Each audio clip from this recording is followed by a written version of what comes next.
அனைவருக்கும் வணக்கம். உங்கள் அனைவரையும் யூஸ்ஃபுல் 96 சேனல் வழியாக சந்திப்பது மிக்க மகிழ்ச்சி. பல பயனுள்ள தகவல்கள் நீங்க தொடர்ந்து பார்க்க விரும்பினா நம்ம யூஸ்ஃபுல் 96 சேனலை மறக்காம சப்ஸ்கிரைப் பண்ணுங்க.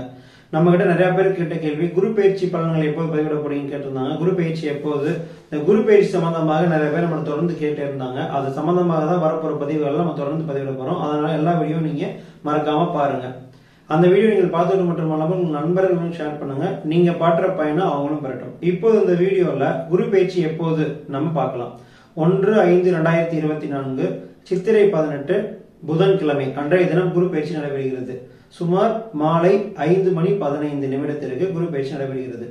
இப்ப குரு பகவான் வந்து மேச ராசியிலிருந்து ரிஷப ராசிக்கு பயிற்சி ஆகிறார். மேச ராசி கார்த்திகை நட்சத்திரம் 1ஆம் பாதத்திலிருந்து ரிஷப ராசி கார்த்திகை நட்சத்திரம் 2ஆம் பாதத்திற்கு பயிற்சி ஆகிறார். இதனைத் தொடர்ந்து நம்ம ஒவ்வொரு ராசிக்கும் தனித்தனி பலன்கள் மற்றும் குரு பார்வை எல்லாமே நம்ம பதிவிடுறோம். இந்த ராசி பலன்கள் நம்ம கூறியது அனைத்துமே கோச்சாரத்தை அடிப்படையாக கொண்டவை மட்டுமே. உங்களுடைய ஜாதகத்தின் கட்டத்தை பொறுத்தும் உங்களது தசா புத்திகளை பொறுத்தும் சிறு சிறு மாறுதல்கள் ஏற்படும்.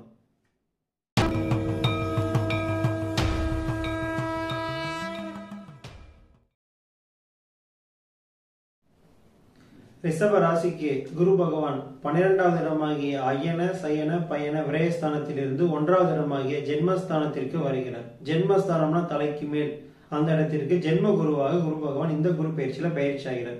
பொதுவாக ரிஷபத்திற்கு சுவாமி வந்து சுக்கிரன், ரிஷபம் துலாம் இரண்டுக்குமே சுக்கிரன் தான். பொதுவாக குரு பகவான் ரிஷபத்திற்கும் துலாமும் எப்போதுமே நன்மையே செய்ய மாட்டார். ஏன்னா இப்ப சுக்கராச்சாரியார் வந்து அசுர குரு, நம்ம தேவகுரு வந்து பிரகஸ்பதி. இது இருக்கிறதுனால எப்போதுமே இந்த இரண்டு ராசிகளுக்கும் குரு பகவான் நன்மைகளை தர மாட்டார். இருந்தாலுமே 1வது இடமாகிய ஜென்ம குருவில் வந்து குரு பகவான் அமர்வது நல்ல இடமா கருதப்படுறதுனால இங்கே கொஞ்சம் நன்மைகளை கண்டிப்பாக தருகிறார். இருந்தாலும் 1வது இடமாகிய ஜென்ம குருவில் அமர்வதனால மனக்குழப்பங்கள் ஏற்படும், தாமதம், முடிவெடுப்பதில் கொஞ்சம் சிக்கல் ஏற்படும். இப்ப நம்ம ஒரு செயலை செஞ்சோம்னா கரெக்டான முடிவு எடுத்தா மட்டும்தான் அந்த செயல் வந்து நம்ம கரெக்டா போகும். ஆனா நம்ம ஒரு செயலை செய்யறதுக்கு முன்னாடி ஒரு முடிவு எடுக்கிறதுலே பிரச்சனை இருந்தோம்னா அந்த செயல் வந்து கண்டிப்பாக நமக்கு கரெக்டா வருமா இல்ல தவறா வருமா நமக்கு எந்த ஐடியாவுமே வராது. நல்லா முடிவு எடுக்கிறது தான் நமக்கு ஒரு முக்கியமே ஒரு செயலை செய்யறதுக்கு முன்னாடி. அதிலே பிரச்சனை வரும்போது நம்ம மிகவும் கவனமாக தான் இருக்க வேண்டும். கோபம், எரிச்சல், பதட்டம் இந்த மாதிரி விஷயங்கள் ஏற்படும். இருந்தாலும் 1வது இடத்திற்கு குரு பகவான் வந்து குரு பார்வை இருக்கிறதுனால ஓரளவு நற்பலன்களை இந்த குரு பயிற்சியில ரிஷப ராசிக்கு குரு பகவான் தருகிறார். இருந்தாலும் நம்ம குரு பகவான் வழிபாடு செய்வதனால இந்த பிரச்சனைகள் விடுபட்டு நற்பலன்களை பெற முடியும். மட்டுமல்லாமல் ஜீவ முகூர்த்தங்கள், ஜீவ சமாதி, அது மாதிரி சித்தர்கள் அதை மாதிரி வழிபாடு செய்தோம்னா இன்னும் இந்த பிரச்சனைகள் விடுபடலாம். குரு பகவான் வழிபாடு பார்த்தோம்னா நவக்கிரக குரு, தட்சிணாமூர்த்தி, குரு ஸ்தேத்திரங்களான தென்திட்டை, ஆலங்குடி அது மாதிரி இடங்கள் செய்து குரு பகவானுக்கு அர்ச்சனை செய்து வழிபடலாம். இப்போது ரிஷப ராசிக்கு குரு பார்வை எப்படி இருக்குன்னு வாங்க நம்ம பார்ப்போம். ரிஷப ராசிக்கு குருவுடைய பார்வை எப்படி இருக்கு அப்படின்னு பார்த்தோம்னா, ரிஷப ராசிக்கு தான் குரு பயிற்சி, அதாவது ரிஷபத்துல தான் குரு அமர்ந்து கொண்டிருக்கிறார். ரிஷப ராசியிலிருந்து 5ஆம் பார்வையாக 5ஆம் இடத்தையும், 7ஆம் பார்வையாக 7ஆம் இடத்தையும், 9ஆம் பார்வையாக 9ஆம் இடத்தையும் பார்க்கிறார். குரு நின்ற இடம் பால், குரு பார்க்க கோடி நன்மைம்பாங்க. அந்த வகையில் குரு இருக்கிறத விட பார்க்கறதுக்கு சிறப்பு அதிகம். அந்த வகையில் ரிஷப ராசிக்கு குரு இருக்கிறதுனால நன்மை இல்லை. எப்பயுமே ரிஷப ராசிக்கு சுக்கிரன் தான் சுவாமி, அதாவது அசுர குரும்பாங்க. அதனால் பிரகஸ்பதின்னு சொல்லப்படுற குரு பகவான் நன்மை தரமாட்டார். இருந்தாலும் பார்வையினால் நன்மை ஏற்படும் அப்படின்னு நம்ம சொல்லலாம். 5ஆம் பார்வையாக குரு பகவான் 5ஆம் வீட்டை பார்க்கறதுனால பூர்வீகத்திலிருந்து வந்த குழப்பங்கள், பூர்வீக புண்ணியங்கள் கிடைக்கும், குழந்தை பாக்கியம் ஏற்படும். 7ஆம் பார்வையாக 7ஆம் வீட்டை பார்ப்பதனால திருமண தடைகள் விலகி திருமணத்துக்கான யோகங்கள் தேடி வரும். 9ஆம் பார்வையாக 9ஆம் வீட்டை பார்ப்பதால் பாக்கிய பார்வைன்னு சொல்லுவாங்க. இந்த பாக்கிய பார்வையினால பாக்கியங்கள் ஏற்படும். குழந்தை பாக்கியம், உத்தியோக பாக்கியம், திருமண பாக்கியம், வீடு கட்டுற பாக்கியம், இடம் வாங்குற பாக்கியம், வாகனங்கள் வாங்குற பாக்கியம் சொல்லிட்டே போகலாம். பாக்கியங்கள் என்னென்னவோ அந்த பாக்கியங்கள் எல்லாம் கொடுப்பார். குருவுடைய பார்வையினால் நன்மை இருக்கிறது. இருந்தாலும் அந்த குரு இருக்கக்கூடியது ஜென்மஸ்தானத்தில் குரு இருக்கிறதுனால சிறு சிறு குழப்பங்கள் ஏற்படும். அதனால் பக்கத்தில் இருக்கக்கூடிய குரு சேத்திரங்கள், திரு ஆலங்குடி, தென்திட்டை, திருச்செந்தூர், இது போல குரு பலமாக இருக்கக்கூடிய குரு சேத்திரங்கள், ஜீவ முகூர்த்தங்கள், ஜீவ சமாதிகள் போய் வணங்கி வந்தோம் அப்படின்னா இன்னும் மேலும் குருவினால் நன்மைகளை பெற முடியும். ரிஷபராசிக்காரங்க கண்டிப்பாக இந்த குரு பயிற்சியில் குருவுக்கு சங்கல்பம், குருவுக்கு அர்ச்சனை செய்து குரு பயிற்சி அன்று குரு பகவானை சிவாலயங்களில் போய் தரிசனம் பண்ணி பிரார்த்தனை பண்ணணும். அப்படி பிரார்த்தனை பண்ணிங்கன்னா இந்த ஆண்டு முழுவதுமே குருவினால் உங்களுக்கு நன்மைகள் ஏற்படும். மிதுன ராசிக்கு குரு பகவான் 11வது இடமாகிய லாபஸ்தானத்திலிருந்து 12வது இடமாகிய அயன சயன பயன விரயஸ்தானத்திற்கு விரய குருவாக வருகிறார். பொதுவாக நம்ம மிதுன ராசிக்கு சுவாமி புதன் மனக்காரகன். இப்ப 12வது இடத்திற்கு விரய குரு வர்றதுனால மனக்குழப்பங்கள் ஏற்படும், தேவையில்லாத மனக்குழப்பங்கள் ஏற்படும். பயண விரைய இந்த ரெண்டையும் நம்ம முக்கியமா நம்ம எப்பயுமே பார்த்தோம்னா பயணம் நம்ம முக்கியமான விஷயம். இப்ப பயணங்கள் சார்ந்த தொழில்கள் அதுல பிரச்சனைகள் ஏற்படும். அதாவது நம்ம ஒரு வேலை விஷயமா வெளியில போறோம், அந்த வேலை நடக்காம நம்ம வேஸ்டா திரும்பி வர மாதிரிதான் இருக்கும். வீண் அலைச்சல்கள் ஏற்படும். ஒருத்தவங்க வாங்க நம்ம நம்பி போவோம், இல்லை நீங்க அந்த காரியம் நடக்காமே முடிஞ்சிடும். இதே மாதிரி வீண் அலைச்சல்கள் ஏற்படும். அதனால பயணம் சார்ந்த விஷயங்கள் இருக்கும்போது மிகவும் கவனமாக இருக்க வேண்டும். விரய குரு வருவதனால வீண் விரயங்கள் ஏற்படும், வீண் செலவுகள் ஏற்படும், மருத்துவ செலவு, தேவையில்லாத செலவுகள் வந்துகிட்டே இருக்கும், வீண் பகை ஏற்படும். அதனால மிதுன ராசிக்காரர்கள் மிகவும் கவனமாக இருக்க வேண்டும். இந்த மிதுன ராசிக்காரர்கள் இந்த பாதிப்பிலிருந்து விடுபடுறது குரு பகவான் வழிபாடு செய்தோம்னா இந்த பாதிப்புகளிலிருந்து ஓரளவு விடுபட்டு கொஞ்சம் நன்மைகளை நம்ம பெறலாம். முக்கியமாக மிதுன ராசிக்காரர்கள் திருச்செந்தூர் சென்று வழிபாடு செய்ய வேண்டும். ஏன்னா திருச்செந்தூர் குருஸ்தலம். அன்றைக்கு நம்ம குரு பயிற்சி முடிந்ததுக்கு அப்புறம் நீங்க திருச்செந்தூர் செய்து முருகப்பெருமான் வழிபாடு செய்தோம்னாலும் ஒரு நற்பலன்களை பெற முடியும். இப்போ மிதுன ராசிக்கு குரு பார்வை எப்படி இருக்குன்னு வாங்க நம்ம பார்ப்போம். மிதுன ராசிக்கு இந்த குருவுடைய பார்வை எப்படி இருக்கு அப்படின்னு பார்த்தோம்னா 5ஆம் பார்வையாக 4ஆம் வீட்டையும் 7ஆம் பார்வையாக 6ஆம் வீட்டையும் 9ஆம் பார்வையாக 8ஆம் வீட்டையும் குரு பார்க்கிறார். ஸோ இந்த குருவுடைய பார்வையினால் மிகுந்த சிறப்புகள் அப்படின்னு நம்ம மிதுன ராசிக்கு சொல்ல முடியாது. ஏற்கனவே குரு 12இல் அமர்ந்திருப்பதும் மிதுன ராசிக்கு மிகவும் சிறப்பான அமைப்பு இல்லை. அதனால இந்த குரு பயிற்சியில மத்தியம பலன்களை பெறக்கூடியவங்க இந்த மிதுன ராசிக்காரங்க கண்டிப்பாக குரு பிரீத்தம், அதாவது குரு பயிற்சி என்று சங்கல்பம், அர்ச்சனை, குரு வழிபாடு செய்வது ரொம்ப ரொம்ப அவசியமானது. 4ஆம் வீட்டை குரு பார்ப்பதனால சுகஸ்தான செலவுகள், விரைவு செலவுகள், தேவையற்ற அலைச்சல்கள் ஏற்படும். 7ஆம் பார்வையாக 6ஆம் வீட்டை ருணரோக சத்துருஸ்தானம் என்ற சத்துருஸ்தானத்தை பார்ப்பதனால வீண் சண்டைகள், மனக்குழப்பங்கள், வீணான பகை உணர்வுகள், மன ரீதியான குழப்பங்கள் ஏற்படும். 9ஆம் பார்வையாக 8ஆம் வீட்டை பார்ப்பதனால ஆயுள் ஆரோக்கியத்தில் குறைபாடுகள் ஏற்படும். உடல் ரீதியாக சிறு சிறு உபாதைகள், குழப்பங்கள், அதாவது ஆரோக்கியத்திலும் ஆயுளும் பாதிக்கும். வீணான மருத்துவ செலவுகள், சில நொம்பலங்கள், உடலில் வலிகள், நரம்பியல் சார்ந்த கோளாறுகள், புத்தியில் சில மனக்குழப்பங்கள், முடிவுகள் எடுத்துகிட்டு ஏன்னா அந்த முடிவு எடுத்தோம் அப்படிங்கிற மாதிரி சில குழப்பங்கள் இருக்கும். மந்தத்தன்மை ஏற்படும். ஒரு சில விஷயங்களை செய்யலாம்னு நினைப்போம், அதை செய்ய விடாமல் பண்ணும். காரிய தடைகளை ஏற்படுத்தும். மிதுன ராசிக்காரங்க கண்டிப்பாக இந்த குரு பயிற்சியில் குரு சங்கல்பம் செய்ய வேண்டும்.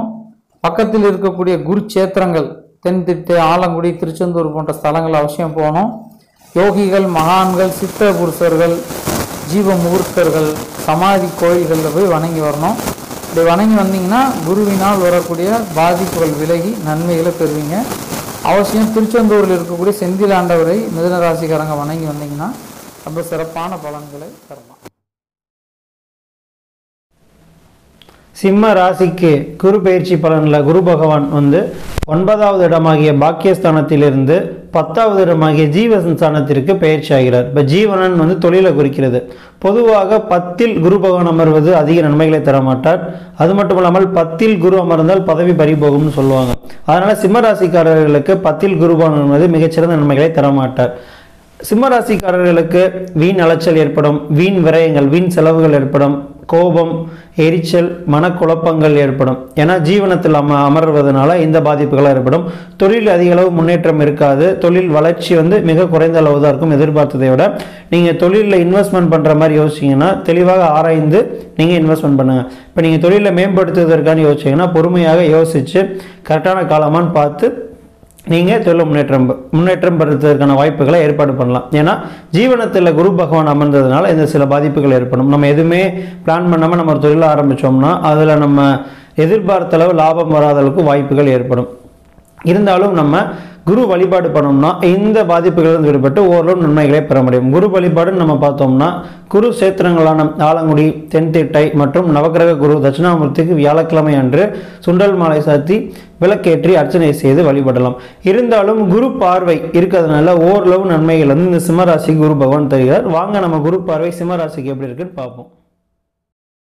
சிம்ம ராசிக்கு இந்த குரு பயிற்சி எப்படி இருக்கு அப்படின்னு நம்ம பார்த்தோம் அப்படின்னா, சிம்ம ராசியை பொறுத்த மட்டும் குரு பகவான் நன்மை தரக்கூடிய வகையில ஜீவனம் அப்படின்னு சொல்லப்படுற 10ஆம் இடத்தில் அமர்ந்திருக்கிறார். குருவுடைய பார்வை எப்படி இருக்கு அப்படின்னு நம்ம பார்த்தோம்னா, 5ஆம் பார்வையாக 2ஆம் வீட்டையும், 7ஆம் பார்வையாக 4ஆம் வீட்டையும், 9ஆம் பார்வையாக 6ஆம் ஸ்தானத்தையும் குரு பார்க்கிறார். இந்த குருவுடைய பார்வை ரொம்ப சிறப்பானதாக இருக்கிறது அப்படின்னு நம்ம சொல்லலாம். சிம்ம ராசிக்கு பொதுவாக 2ஆம் வீட்டை குரு பார்த்தால் தனவரம் ஏற்படும் சொல்லுவாங்க. தனவரஸ்தானம், குடும்பஸ்தானம், வாக்குஸ்தானம் அப்படின்னு சொல்லுவாங்க.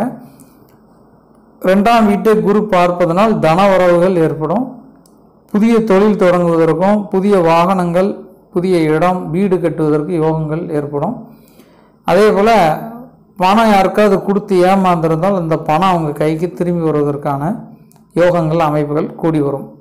இந்த 2ஆம் வீட்டில் வாக்கு ஸ்தானத்தில் குரு பார்ப்பதனால வாக்கு சாதனையும் ஏற்படும். வாக்கு சார்ந்த தொழில் பண்ணக்கூடியவங்க, அதாவது டீச்சர், பேங்கில் வேலை பார்க்குறவங்க, ஆடிட்டிங், இந்த மாதிரி வாக்கு எழுத்து சார்ந்த துறைகளில் இருக்கக்கூடியவங்க, பாடுறவங்க, இசை நிகழ்ச்சிகள், இந்த இசை சார்ந்த விஷயங்களில் இருக்கிறவங்களுக்கு எதிர்பாராத முன்னேற்றம், நன்மைகள் ஏற்படும்.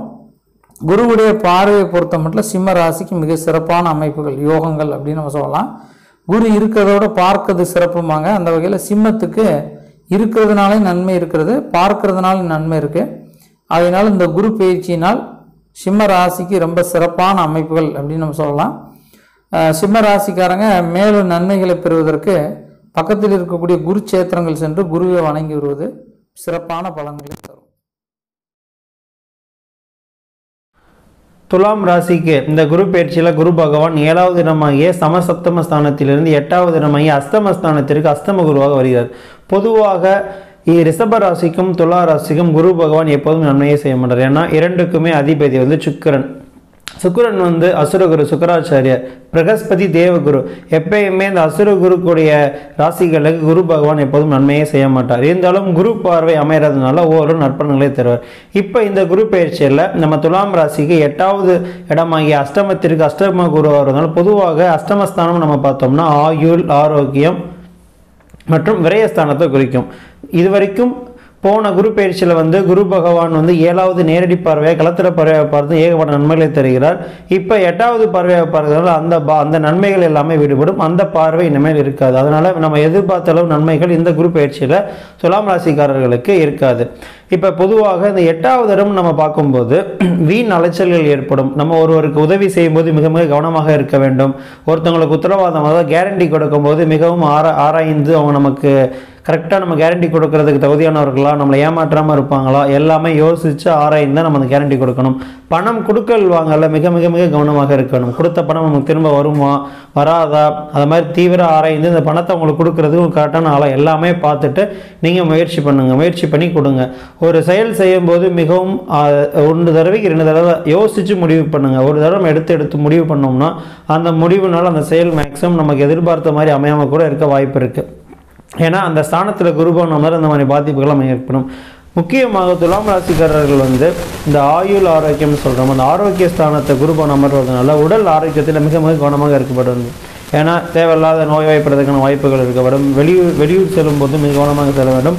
வீண் அலைச்சல்கள், வீண் விரயங்கள் ஏற்படும். ஏன்னா செலவுக்கு மேலே செலவு வந்துக்கிட்டே இருக்கும். நம்ம எதிர்பார்க்குறோம், ஒன்று செலவு பண்ணுறோம், அது தேவையில்லாத செலவு அதில் வந்துக்கிட்டே இருக்கும். ஏன்னா குரு பகவான் வந்துட்டு 8வது இடத்துல இருந்ததுனால இந்த பாதிப்புகள் ஏற்படும். இருந்தாலும் குரு பார்வையினால ஒரு சில நன்மைகள் வந்து துலாம் ராசிக்கு இந்த குரு பயிற்சியில் குரு பகவான் செய்தார். அந்த பார்வை எப்படி இருக்குன்னு வாங்க நம்ம பார்ப்போம். துலாம் ராசிக்கு இந்த குருவுடைய பார்வை எப்படி இருக்கு அப்படின்னு நம்ம பார்த்தோம்னா, பொதுவாகவே ரிஷபம் துலாமுக்கு குரு நன்மைகளை தராத ராசி. அதாவது துலாம் ராசிக்கும் ரிஷப ராசிக்கும் குரு நன்மையை தராத ஒரு கிரகம். குரு பகவானுடைய பார்வை 5, 7, 9 என்ற பார்வைகளை பார்க்கும்போது துலாம் ராசிக்கு 5ஆம் பார்வையாக 12ஆம் வீட்டையும், 7ஆம் பார்வையாக 2ஆம் வீட்டையும் 9ஆம் பார்வையாக 4ஆம் வீட்டையும் குரு பார்க்கிறார். இதில் 12ஆம் இடத்தை குரு பார்ப்பதனால் அயன சயன பயண விரைய செலவுகள் ஏற்படும். செலவு ரொம்ப ஆகிட்டே இருக்கும். பணம் கையில் நிற்காது. பணத்தை நிறுத்துவதற்கான வழிகளும் இருக்காது. கையில் பணம் எப்பவும் தங்கவே செய்யாது. பணம் விரையாகிட்டே இருக்கும். ஓட்டப்பானையில் தண்ணி மோத கணக்கு அப்படின்னு சொல்லுவாங்க. விரயஸ்தானத்தை குரு பார்ப்பதனால விரயங்கள் ஏற்படும். அதனால் மேக்சிமம் பணம் தேவை எவ்வளவோ அதை மட்டும் கையில் வச்சுக்கணும். இல்லைன்னா வீணான செலவுகள், ஆடம்பரங்கள், மனக்குழப்பங்கள், தேவையற்ற வீண் விரயங்கள் ஏற்படும். இல்லை வைத்திய செலவுகள், மருத்துவ செலவுகள் ஏற்படும். உடலில் சிறு சிறு விரயங்கள் ஏற்படும். உடல் பாதிப்பு ஏற்படும். உடம்பை ரொம்ப கவனமாக பார்த்துக்கொள்ளணும். 7ஆம் பார்வை அப்படின்னு நம்ம பார்க்கும்போது இந்த 7ஆம் பார்வையாக 2ஆம் வீட்டை பார்க்கிறார். இது ஒன்று தான் இந்த துலாம் ராசிக்கு நன்மை. 2ஆம் வீடு என்பது வாக்கு, தனவர, குடும்பம். குடும்பஸ்தானத்தில் குடும்பத்தில் சுப நிகழ்ச்சிகள், நல்ல காரியங்கள், நல்ல நிகழ்வுகள் ஏற்படும். குறிப்பாக குழந்தை பாக்கியம் எதிர்பார்த்துட்டு இருக்கவங்களுக்கு குழந்தை பாக்கியம் ஏற்படும்.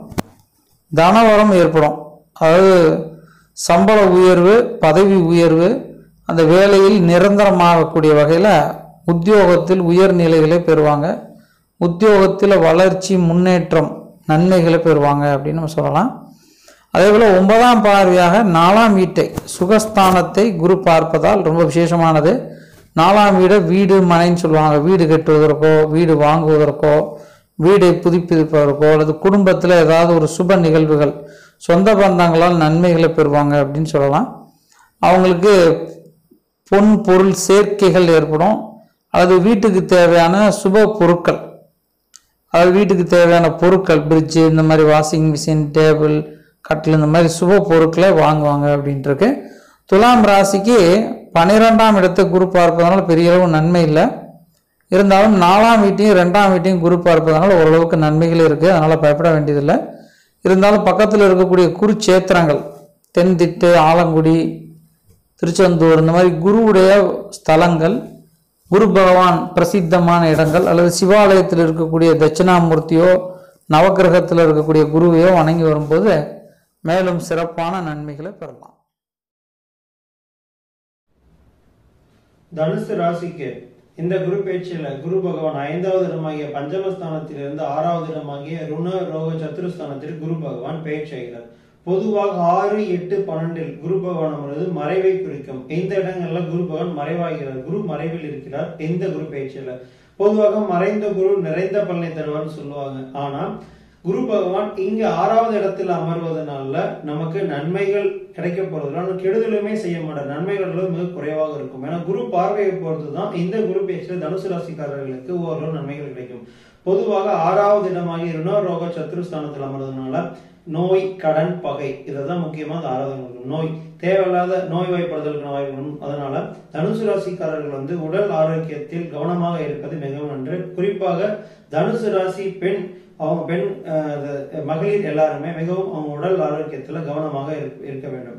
கடன், தேவையில்லாத கடன் ஏற்படும். நம்ம ஒருத்தவங்களுக்கு பணம் கொடுக்கும் போதும் வாங்கும் போதும் மிக கவனமாக இருக்கணும். ஒருத்தவங்க நம்ம பணம் கொடுக்குறோம்னா அந்த பணம் திரும்ப வருமா வராதான்னு தெளிவாக யோசிச்சு அவங்க நம்ம கரெக்டா கொடுத்துருவாங்களா, ஒரு தடவைக்கு 2 தடவை நல்லா யோசிச்சு ஆராய்ந்து நீங்க கொடுங்க. இப்ப தொழில நீங்க முதலீடு செய்தாலுமே மிக கவனமாக யோசிச்சு நீங்க கொடுங்க. ஏன்னா எதிர்பாராத கடன் ஏற்படுறதுக்கான வாய்ப்பு இந்த குரு பயிற்சி இருக்கிறதுனால பொதுவாக பணம் கொடுத்தல் வாங்கல், பணம் முதலீடு, பணம் சம்பந்தமான விஷயங்களை மிக மிக கவனமாக இருக்க வேண்டும். அதெல்லாம் பகை, வீண் பகை ஏற்படும். பக்கத்தில் உள்ள சொந்தங்கள்ல, பக்கத்து வீட்டுக்காரலாம் தேவையில்லாத சண்டை ஏற்பட்டு வீண் பகை ஏற்படுவதற்கான வாய்ப்பு மிக அதிகமாக இருக்கும். அதனால யாரையும் நம்பும் போதும் உதவி செய்யும் போதும் அவங்களோட பேசும்போது மிக மிக கவனமாக இருக்க வேண்டும் தனுசு ராசிக்காரர்கள். இருந்தாலும் குரு பார்வை இருக்கிறதால ஓரளவு நன்மைகள் கிடைக்கும். இருந்தாலும் இந்த பாதிப்புகள் இருந்து நம்ம நீங்குவதற்கு வியாழக்கிழமை தோறும் நவகிரக குரு, தட்சிணாமூர்த்தி மற்றும் வாய்ப்பு இருந்தால் குரு சேத்திரங்களான ஆலங்குடி, தென்திட்டை, அது மாதிரி இடங்களுக்கு சென்று குரு பகவானை வியாழக்கிழமை தோறும் அர்ச்சனை செய்து சுண்டல் மாலை சாற்றி வழிபட்டோம்னா ஓரளவு நம்ம நற்பலன்களை பெறணும் இந்த பாதிப்புகள் இருந்து. வாங்க தனுசு ராசிக்கு குரு பயிற்சியில குரு பார்வை எப்படி இருக்குன்னு பார்ப்போம். தனுசு ராசிக்கு இந்த குரு பயிற்சி எப்படி இருக்கு அப்படின்னு நம்ம பார்த்தோம்னா, தனுசு ராசியை பொறுத்த மட்டும் இந்த குரு பகவானுடைய பயிற்சியினாலும் குருவுடைய பார்வையினாலும் ரொம்ப சிறப்பான பலன்கள் இருக்கு அப்படின்னு நம்ம சொல்ல முடியாது. ஏற்கனவே தனுசு ராசிக்கு குரு 6ல் மறைந்திருக்கிறார். மறைந்திருக்கக்கூடிய குரு நற்பலன்களை தரமாட்டார். பார்வையினால் நன்மை இருக்கா அப்படின்னு நம்ம பார்த்தோம்னா 5ஆம் பார்வையாக 10ஆம் இடமான ஜீவனத்தை பார்க்கிறார், தொழில் ஸ்தானத்தை பார்க்கிறார். 10ல் குரு பார்த்தாலோ 10ல் குரு அமர்ந்தாலோ பதவி பறிபோகும் அப்படின்னு சொல்லுவாங்க. நம்ம கிடைக்க வேண்டிய விஷயங்கள் கிடைக்காம போகும், வர வேண்டிய விஷயங்கள் தடுக்கப்படும். நம்ம இதுதான் கிடைக்கும்னு நினச்சிட்டு இருக்கிறச்சு அது கிடைக்காம போகும் அப்படின்னு சொல்லலாம்.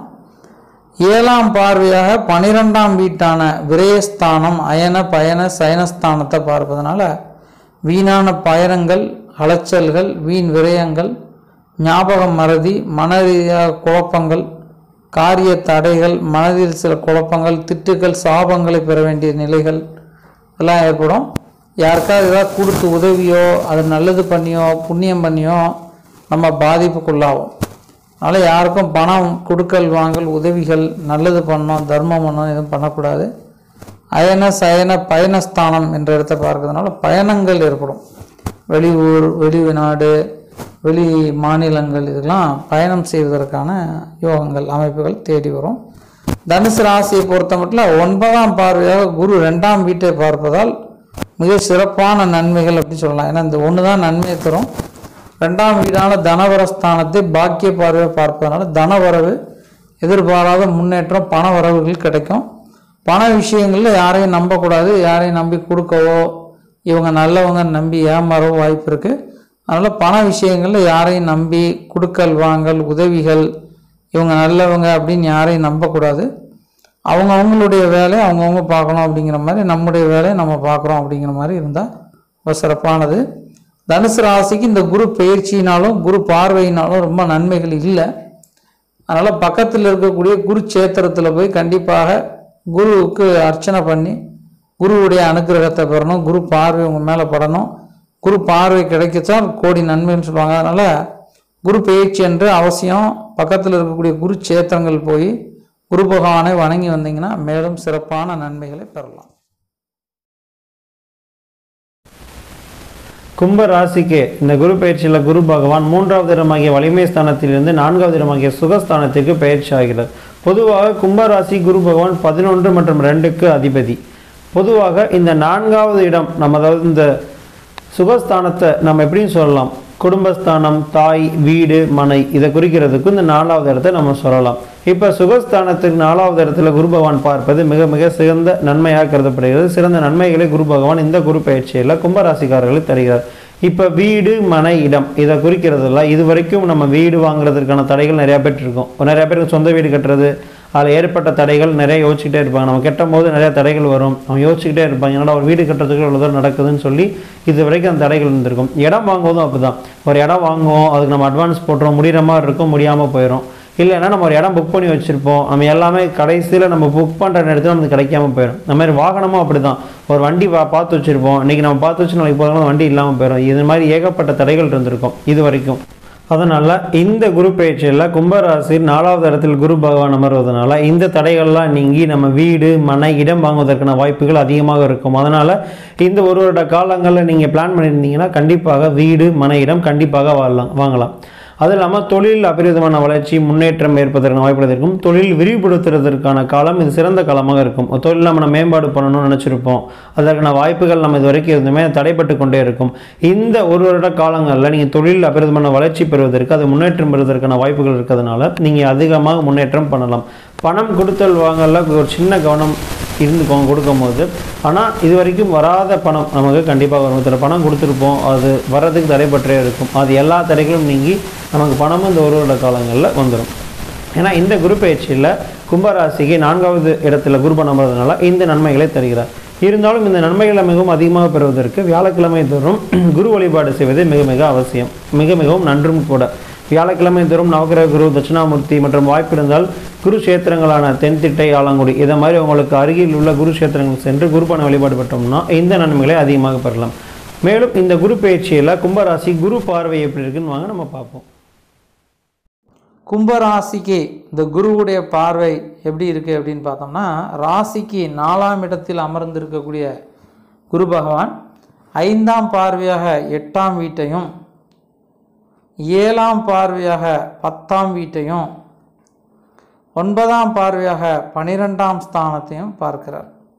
இப்போ இந்த குருவுடைய பார்வையினால் மிகவும் சிறப்பான அமைப்புகள் கும்பராசிக்கு இருக்குது அப்படின்னு நம்ம சொல்ல முடியாது. ஒரு மத்தியமமான பலன்களே கும்பராசிக்கு ஏற்படும். குரு பயிற்சியினால் மிக சிறப்பான யோகங்கள், எதிர்பாராத வளர்ச்சிகள், முன்னேற்றங்கள் அப்படின்னு நம்ம சொல்ல முடியாது. ஒரு பொதுவான பலன்களே இருக்கிறது. அதனால் கும்பராசிக்காரங்க குரு வழிபாடு செய்வது ரொம்ப ரொம்ப அவசியம். குரு பயிற்சி அன்று குருவுக்கு போய் உங்கள் பேரில் அர்ச்சனை செய்து குரு சங்கல்பம் எடுத்துக்கொள்வது, குரு பயிற்சி அன்று நடக்கக்கூடிய யாகங்கள், சிறப்பு பூஜைகளில் கலந்து கொள்வது ரொம்ப விசேஷமானது. சரி, இந்த குருவுடைய பார்வை அப்படின்னு நம்ம பார்க்கும்போது 8ஆம் இடத்தை குரு பார்க்கிறதுனால விரய செலவுகள், வைத்திய செலவுகள், பண விரயங்கள் ஏற்படும். ரொம்ப கவனமாக இருக்கணும். ஒரு விஷயம் செய்வதற்கு முன்னாடி ஒரு முறைக்கு இருமுறை பல முறை யோசித்து ரொம்ப தீர்க்கமாக முடிவு எடுக்க வேண்டும். பதறாத காரியம் சிதறாதுன்னு சொல்லுவாங்க. இந்த பதறாத காரியம் சிதறாது. பொறுமையாக, நிதானமாக, வைராக்கிய சிந்தனையோடு முடிவுகள் எடுக்க வேண்டும். அதே போல் 10ஆம் வீட்டை 7ஆம் பார்வையாக 10ஆம் வீட்டை குரு பார்ப்பதனால ஜீவனம், தொழிலிருந்து வந்த சில குழப்பங்கள், சில தடைகள் விலகும். இருந்தாலும் புதுசாக தொழில் ஆரம்பிக்கும் போதோ இல்லை வெளிநாட்டுக்கு போகும்போதோ பார்ட்னராக யாரையும் சேர்க்கும் போதோ ரொம்ப கவனமாக யோசித்து இது சரிதானா, இது கரெக்டாக அப்படின்னு பல முறை நம்ம யோசித்து முடிவெடுக்கணும். பதறாத காரியம் சிதறாது, நிதானம் பிரதானம். பொறுமையாக, பதறாமல், நிதானமாக முடிவுகள் எடுத்தால் இந்த குரு பயிற்சி உங்களுக்கு சிறப்பானதாக இருக்கும். இந்த குரு பயிற்சியில் குருவுடைய பார்வையினால் கும்பராசிக்கு மத்தியம பலன்களே இருக்குது. இருந்தாலும் பதறாமல் பொறுமையாக இருக்கும்போது நன்மைகளை பெற முடியும். குரு சேத்திரங்கள்னு சொல்லப்படுற திரு ஆலங்குடி, தென்திட்டை, திருச்செந்தூர் மற்றும் குருவுடைய ஜீவ சமாதி பெற்ற குருமார்கள், ஜீவ முகூர்த்தம் பெற்ற சித்தர்கள், யோகிகள் அடங்கிய இடங்களுக்கு போய் வணங்கி வருவது நம்ம விசேஷ பலன்களை தரும். மீன ராசிக்கு இந்த குரு பயிற்சியில் குரு பகவான் 2வது இடமாகிய வாக்கு, குடும்ப, தனவரஸ்தானத்திலிருந்து 3வது இடமாகிய வலிமை ஸ்தானத்திற்கு வலிமை குருவாக வருகிறார். பொதுவாக தனுசு மற்றும் மீனத்திற்கு சுவாமியே குரு பகவான் தான். ஏற்கனவே தனுசு மற்றும் மீன ராசிக்காரர்கள் குரு பகவான் அனுகிரகம் ஏற்கனவே இருக்கும். இருந்தாலும் இந்த குரு பயிற்சியில் வலிமை குரு, தைரிய குருவாக வருவதனால இன்னும் அதிகமான நன்மைகளை குரு பகவான் தரப்போகிறார் இந்த ஒரு வருட காலங்களில். மேலும் இந்த 3வது பார்வை அமர்வது மிக சிறந்த நன்மையாக கருதப்படும். மிக சிறந்த நற்பலன்களை குரு பகவான் தரப்போகிறார். இதுவரைக்கும் இந்த மனக்குழப்பம் நீங்கி ஒரு தெம்பு, ஒரு புத்துணர்ச்சி ஏற்படும். தைரியம், வலிமை, ஒரு செயல் நம்ம செய்யும்போது அவங்க தைரியமாக நீங்கள் முடிவெடுப்பீங்க, தைரியமாக அந்த செயலை செய்வீங்க. எப்பவுமே ஒரு காரியம் செய்யும்போது நம்ம ஒரு முடிவை ஸ்ட்ராங்காக எடுத்துகிட்டு அதை நம்ம தெளிவாக செஞ்சோம்னா அந்த செயல் நமக்கு சரியாக வரலனாலும் நம்ம அந்த தைரியத்தில் செய்யும்போது நமக்கு கண்டிப்பாக அது சரியாக வர்றதற்கான வாய்ப்பு இன்னும் அதிகமாக இருக்கும். நார்மலாக அப்படி தான் ஒரு செயல் செய்யும்போது நம்ம 2 மனதாக இல்லாமல் ஸ்ட்ராங்காக நம்ம செய்வோம். நடக்கிறது நடக்கட்டும் அப்படி நம்ம பார்த்து செஞ்சோம்னா கண்டிப்பாக நமக்கு அமையவே இல்லை, அந்த செயல் நமக்கு சாதகமாகவே இல்லைனாலுமே நம்ம தைரியத்துக்கு அந்த செயல் கண்டிப்பாக சாதகமாக வந்துடும். அந்த தைரியத்தை குரு பகவான் இந்த ஒரு வருட காலங்களுக்கு மீனராசிக்கு தரப்போகிறார். ஏன்னா நம்ம மனக்குழப்பம் இருந்தாலே நம்ம நார்மலாக செய்யக்கூடிய விஷயங்களோடு நம்ம செய்யவே முடியாது. நம்ம மனது தெளிவாகவும் புத்துணர்ச்சியாகவும் நல்ல உத்வேகத்தோடு செயல்படும் போது எவ்வளோ பெரிய விஷயத்தை கூட நம்ம ஈஸியாக அசால்ட்டை நம்ம செஞ்சு முடிச்சிடலாம். அதனால் இதுவரைக்கும் இருந்த மனக்குழப்பங்கள் நீங்கி மன புத்துணர்ச்சி, மன தெளிவு, ஒரு சிந்தனை தெளிவு, ஒரு உத்வேகம் எல்லாமே இந்த மீனராசிக்காரர்களுக்கு இந்த குரு பயிற்சியில் குரு பகவான் தரப்போகிறார். இது வரைக்கும் ஒரு சில பேர் சொல்லுவாங்க, மையம் நம்ம ஸ்ட்ராங்காகவே இல்லை, தைரியமாகவே இல்லை, எதுக்குனாலும் பயப்படுறோம் அப்படின்னு சொல்லியிருப்பாங்க. இது வரைக்கும் மீனராசிக்காரர்கள் அப்படி இருந்தீங்கன்னா பிரச்சனை இல்லை. இந்த குரு பயிற்சிக்கு அப்புறம் மீனராசிக்காரர்கள் தைரிய குருவாக குரு பகவான் வருவதனால எல்லாமே போல்டாக எல்லாமே செய்வாங்க. இருந்தாலும் குரு பார்வை எப்படி இருக்குன்னு வாங்க பார்க்கலாம். நம்ம மீன ராசிக்கு இந்த குருவுடைய பயிற்சி எப்படி இருக்குது அப்படின்னு நம்ம பார்த்தோம்னா, மீன ராசி குரு பகவான் 3ஆம் இடமான வலிமை ஸ்தானத்தில் அமர்ந்திருக்கிறார். 3ஆம் இடத்திலிருந்து குரு பார்க்கிறார். 5, 7, 9 என்ற பார்வைகளாக பார்க்கிறார். மீன ராசிக்கு 7ஆம் வீட்டை குரு 5ஆம் பார்வையாகவும், 9ஆம் வீட்டை 7ஆம் பார்வையாகவும், 11ஆம் வீட்டை 9ஆம் பார்வையாகவும் பார்க்கிறார். இந்த குரு பயிற்சியினால் பெரிய அளவு நன்மைகள் அப்படின்னு நம்ம சொல்ல முடியாது மீன ராசிக்கு. இருந்தாலும் மத்தியமமான நன்மைகளை பெறுவார்கள். மீன ராசிக்கு 7ஆம் வீட்டை குரு பார்ப்பதனால திருமண தடைகள் விலகும். திருமணத்திலிருந்து வந்த சண்டை சச்சரவுகள், யாராவது கல்யாணம் முடிஞ்சு கணவன் மனைவிக்கு இடையில் குழப்பங்கள், பிரச்சனைகள் இருந்தால் விலகும். ஏன்னா மீன ராசிக்கு தற்சமயம் 7.5 சனி நடந்துட்டு இருக்கு. அந்நேரம் போல் இந்த குரு பயிற்சி நடப்பதனால அவங்களுக்கு ஏற்கனவே இருக்கக்கூடிய அந்த விரைச்சனியினால் வரக்கூடிய தொந்தரவுகள் வேகங்கள் கொஞ்சம் குறையும். 7ஆம் வீட்டில் குரு பார்வை விழுந்தால் அவருக்கு சமசப்தம பார்வைன்னு சொல்லுவாங்க. அதனால் திருமணத்துக்கு இருந்து வந்த தடைகள், கணவன் மனைவிக்கு இடையில் இருந்து வந்த குழப்பங்கள் விலகும். அதே போல் 9ஆம் பார்வையாக பாக்கியஸ்தானத்து பார்வையாக லாபஸ்தானம் சொல்கிற 11ஆம் வீட்டை குரு பார்க்கிறார். 11ஆம் இடத்தை குரு பார்ப்பதனால தொழிலில் லாபங்கள், எதிர்பாராத முன்னேற்றங்கள், வளர்ச்சிகள், படிப்படியான முன்னேற்ற நிலைகளை பெறுவார்கள் அப்படின்னு சொல்லலாம். லாபம் அப்படின்னு பார்க்கும்போது தொழிலில் எதிர்பாராத லாபங்கள் ஏற்படும். அந்நிய நாட்டு நிறுவனங்கள், அந்நிய ஊர் செல்லணும்னு நினைக்கக்கூடியவங்க, இல்லை அரசாங்க வேலைக்கு முயற்சி செய்து கொள்ளவங்களுக்கும் அரசு வேலை கிடைக்கும். அரசியல் மற்றும் ஆன்மீகம், அதிகாரத்தில் இருக்கவங்களுக்கு படிப்படியான வளர்ச்சிகள், படிப்படியான முன்னேற்ற நிலைகளை பெறுவார்கள். 7ஆம் பார்வையாக குரு பார்க்கக்கூடியது 9ஆம் வீட்டை பார்க்கிறார். பாக்கியஸ்தானம் அப்படின்னு சொல்லுவாங்க. அந்த பாக்கியஸ்தானத்தை குரு பார்ப்பதனால பாக்கியங்கள் ஏற்படும். பாக்கியங்கள்னா உத்தியோக பாக்கியம், திருமண பாக்கியம், குழந்தை பாக்கியம், வீடு கட்டுற பாக்கியம், இடம் வாங்குற பாக்கியம், இப்படி சொல்லிக்கிட்டே போகலாம். அந்த பாக்கியங்களை ஏற்படுத்துவார். பாக்கியம் அப்படிங்கிற அந்த 9ஆம் ஸ்தானத்தை 7ஆம் பார்வையாக குரு பார்ப்பதனால் எதிர்பாராத வளர்ச்சி, முன்னேற்றம், படிப்படியான முன்னேற்ற நிலைகளுக்கு போவாங்க. குரு பார்க்க கோடி நன்மை அப்படின்னு சொல்லுவாங்க. இந்த குருவுடைய பார்வையினால் எதிர்பாராத வெற்றிகள், வளர்ச்சிகளை பெறுவார்கள். மேலும் குருவுடைய பார்வை நன்மையை தர வேண்டும் என்றால், ஏன்னா மீன ராசிக்கு சுவாமிய குரு தான், அந்த குரு பார்வையினால பெரிய அளவு நன்மை இல்லை. அதனால குரு சேத்திரங்கள், தென்திட்டு, ஆலங்குடி, திருச்செந்தூர், ஜீவ சமாதிகள், ஜீவ மூர்த்தங்கள், இந்த மாதிரி சித்தர்கள், மகான்கள், யோகிகள், சித்த புருஷர்களை வணங்கி வந்தோம் அப்படின்னா படிப்படியான முன்னேற்றங்கள், வளர்ச்சிகள் பெறுவாங்க. குரு பெயர்ச்சி என்று பக்கத்தில் இருக்கக்கூடிய சிவாலயத்தில் இருக்கக்கூடிய நவகிரகத்தில் இருக்க குருவுக்கோ தட்சிணாமூர்த்திக்கோ சென்று உங்களுடைய பேரில் அர்ச்சனை செஞ்சு வந்தீங்கன்னா மேலும் படிப்படியான நன்மைகளை பெறலாம்.